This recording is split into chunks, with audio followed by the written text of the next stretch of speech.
Hi students, the question is from mathematics, maths. Okay, question is, let A be the adjacency matrix of graph G, so the ith entry in the matrix A of K gives. Okay, so let's say I will take a graph like this, A, B, C and D, right? So let's say this is a graph.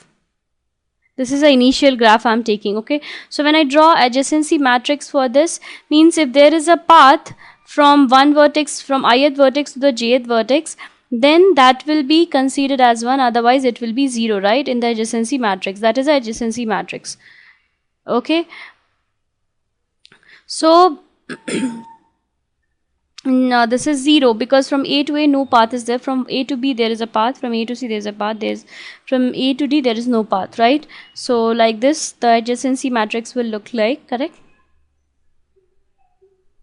So this is the adjacency matrix. Now it is telling that there is an entry in the matrix. Okay, jth entry in the matrix A of K gives what it will give.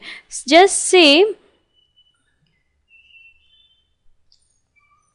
I am entering a path from 0 in this ith row and jth column. Okay, means ith row, first row, fourth column. I am entering a entry 1. So there will be the path from A to D, right? So I entered in first row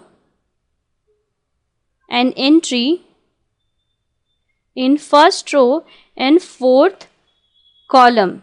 Means ijth entry I have make, okay, in the matrix A of K.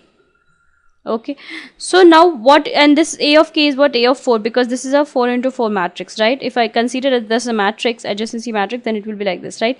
So what it will show a path. This is showing a path. It will show a path that there is a, that will show that there is a